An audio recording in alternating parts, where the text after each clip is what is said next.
আর ওই মেদি নাতিন ব্যাট হয়েছে জি ব্যাট আইরে লাস্টে দাদির রানীর ফোয়ারে মানে গোসল করতে হয়েছে প্রত্যেকটি কারণ চলাফেরার মুখোমুখি যে কোনো কিছু বলে দিত ফাতিয়া দিত এখন তো ওরা প্রস্তুতি নিয়ে আসবে না, ওইটা দুপুরে নিয়ে আসবে না। এখানে ওদের তো অবজেকশন এমন দেয় না, ঘরে আগুন ধরছে আপনারা আসেন।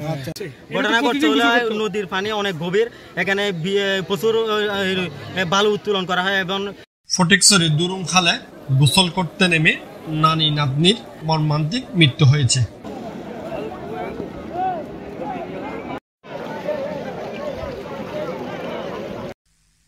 জুন দুপুর 1টার দিকে ফটিকছড়ি উপজেলার খানচরনগরী ইউনিয়নের 9 নং ওয়ার্ডের মানিকপুর 3 খালের মুখে এই ঘটনা ঘটে। আর ওই মেদি নাতিন ব্যাট হয়েছে জি ব্যাট আইরে লাস্টে দাদির রানীর ফোয়ারে মানে গোসল করতে হয়েছে। আচ্ছা গোসল করি 3 জন আসি তারা, আচ্ছা 3 জনের মধ্যে তারা যাতে বুড়ো হসুরে যে দুর্বাই যাতে তারা বুড়ে কেনা আছে জি এটা যাতে ভানি মতো কলর গয়ে ওই বে তাই এবার এই বে খবর দেয় না, তারা খবর দেয় খোঁজ পাচ্ছ। বলতে চাচ্ছি যে ওরা যদি ফায়ার সার্ভিসের লোক, ওরা তো আগে অবজেকশন অবশ্যই জানছে, কেউ না কেউ তো ওদেরকে জানাইছে। তো ওরা প্রস্তুতি নিয়ে আসবে না, ওইটা দুপুরে নিয়ে আসবে না।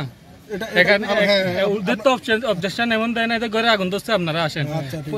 কালে ডুবে গেছে বাচ্চা কিংবা মানুষ, আপনারা আসেন, ওই জন্যই তো আসছে ওরা অবজেকশন ওইটা নিয়ে তো আছে। নিহত নানি শাহানু আক্তার কাঞ্চননগর ইউনিয়নের 9 নং ওয়ার্ডের জনৈক বদিউল আলমের স্ত্রী ও নাতনি একই এলাকার প্রবাসী মহরমা আলীর 7 বছর বয়সী মেয়ে মুনতাহা।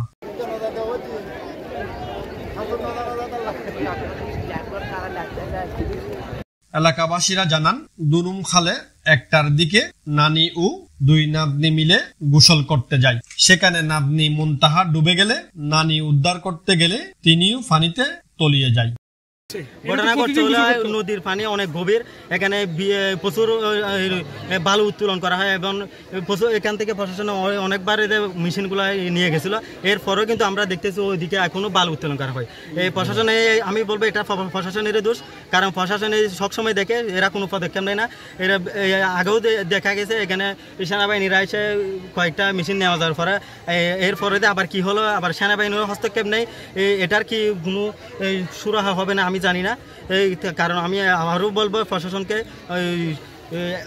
বালু উত্তোলনে যে এটা বন্ধ করার জন্য একদম মেশিন দিয়ে বালু উত্তোলন করে, যেটা মেশিন এটা কিন্তু অবৈধ, মেশিন দিয়ে তোলা। কিন্তু ওই বালু তোলার যে বৈধতা আছে এটা হলো একদম নদীর পাড়ে যেগুলো আছে ওগুলা দিয়ে, মানে নদীর উপরে। এখন যখন পানি তখন শুকায় যায় তখন তো নদীর মাঝখান থেকেও না, এরপরে কিন্তু বালুগুলা কিন্তু ওই মেশিন দিয়ে তোলা হয়। আমি প্রায় সময় দেখি ওই যে ওই হিন্দু পাড়া যেখানে আছে ওখানে বালু তোলা, এখান থেকেও তোলা হয়েছে, অনেক গভীর হয়ে গেছে, আমরা কিন্তু ডুব দিয়ে ওখানে যাওয়া যাচ্ছে না।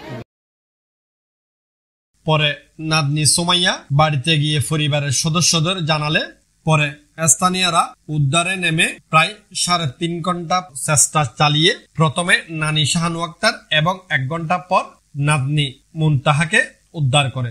তাহলে ওরা ওই প্রস্তুতি নিয়ে আসবে।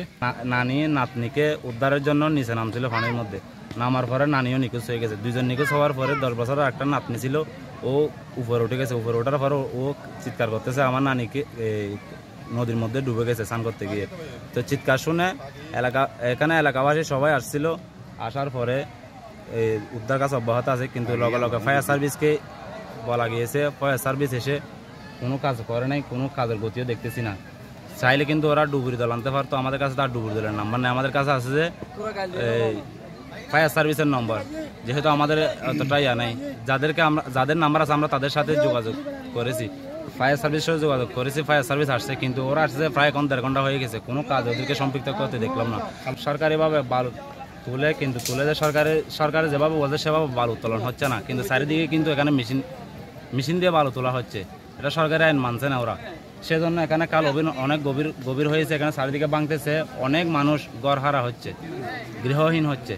তারপরেও ওখানে অনেক গভীর হয়ে গেছে। আমরা কিন্তু সারা যত এদিকে আসি আমরা এদিকে যাই, এদিক দিয়ে যাওয়া আসা করি, এরকম গভীরতা ছিল না আগে। এখন কিন্তু কালে বালু তোলার কারণে এগুলা হচ্ছে। নাতনি সহ গোসল করে বলে 3 জন আসি, আর কিন্তু উড়ি গেলে দুজন পাই গেই নানু সহ দুজনের মধ্যে এখন একজন পা গেই মুরব্বীও পা গেই আর পানির মধ্যে এখনও কিন্তু তাই গেই দুপুরে হলে সন্ধান করে তোয়াই বললাই। এরপরে এটা তো খালম মিডিয়া একটা নির্দেশনা থাকতো প্রতি বছর প্রত্যেকটি খালর চলাফেরার মুখোমুখি যে কোনো কিছু বলে দিত ফাতিয়া দিত। এখন যুগ জমানাই ইলো এখন টেনশন নকরে, এখন টেনশন করে এখন আনন্দ উল্লাস লই। তো যে কোনো কিছু প্রত্যেকটা কিছু নিয়ম কারণ আছে এখনকে মানে নলয়। তো বেহানোর কাছে একটা সতর্কতায় বুঝে অবশ্যই খালর যে কোনো মুখোমুখি ফটো চলাফেরার ফটো মিলি ফাতিয়া দূর চেঞ্জ করে পেলাই চিন্নি না দিবে লাই। হিন্দুওয়ালার ফটো তুলি তারা অবশ্যই তারা মানিব, মুসলিম হলে মুসলিমের মানব। ঘটনার খবর পেয়ে ফটিকছড়ি ফায়ার সার্ভিসের একটি ইউনিট ঘটনাস্থলে গেলেও ডুবুরি দল না থাকায় তারা উদ্ধার কার্যক্রম চালাতে পারেনি।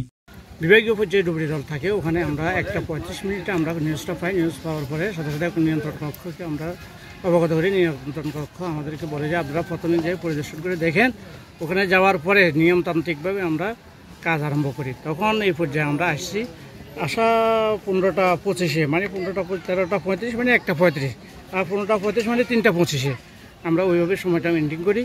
ওই সময়তে আমরা 3:35 আর 15:25 3:25 আমরা এখানে আসি বসছি।